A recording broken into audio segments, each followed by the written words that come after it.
Hi friends, ఈ సీజన్లో first నామినేషన్సే అదిరిపోయే లెవెల్లో గొడవలతో అయితే జరిగాయి. మనం నిన్న ప్రోమోలో కూడా చూసాం కదా, ఒక రేంజ్లో అయితే గొడవలు జరుగుతూ ఉన్నాయి. ఈ వీక్ అయితే ముగ్గురు చీఫ్స్ అయితే నామినేషన్స్లో లేరు. టోటల్గా 6 కంటెస్టెంట్స్ అయితే ఈ వీక్ నామినేషన్స్లోకి వచ్చారు. వీరిలో నాగమణికంఠకి అందరికంటే ఎక్కువ ఓట్స్ అయితే వచ్చాయి. సో ఎక్కువ మెంబర్స్ నాగమణికంఠని నామినేట్ చేశారు. నిన్న వీడియోలో కూడా చెప్పాను, నాగమణికంఠ ఈ వీక్ ఖచ్చితంగా నామినేషన్స్లో ఉంటాడు అని.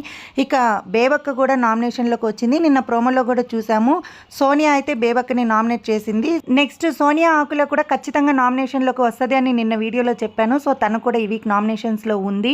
నెక్స్ట్ నామినేట్ అయిన కంటెస్టెంట్ పృథ్వీరాజ్. తనని ఎందుకు నామినేట్ చేశారో మనకి ఎపిసోడ్ చూస్తే గానీ తెలియదు. నెక్స్ట్ విష్ణుప్రియ కూడా నామినేట్ అయింది. నా ఒపీనియన్ ప్రకారం అయితే ఖచ్చితంగా నాగమణికంఠ విష్ణుప్రియని అయితే నామినేట్ చేసి ఉంటాడు. నెక్స్ట్ శేఖర్ భాష కూడా నామినేషన్లో ఉన్నాడు. సో ఇప్పటి వరకు వచ్చిన ఇన్ఫర్మేషన్ ప్రకారం అయితే ఈ 6 మెంబర్స్ అయితే నామినేషన్స్లో ఉన్నారు. వీటిలో ఏమైనా చేంజెస్ ఉంటే తప్పకుండా మన ఛానల్లో అప్డేట్ అయితే వస్తుంది. సో ఈ 6 కంటెస్టెంట్స్లో మీ ఓట్ ఎవరికి అన్నది నాకు కమెంట్ సెక్షన్లో షేర్ చేయండి. అలాగే ఫస్ట్ టైం వీడియో చూస్తున్న వాళ్ళు ఎవరైనా ఉంటే తప్పకుండా మన ఛానల్ని సబ్స్క్రైబ్ చేసుకోండి. వీడియో నచ్చినట్లయితే ఒక లైక్ ఇవ్వడం మాత్రం మర్చిపోకండి.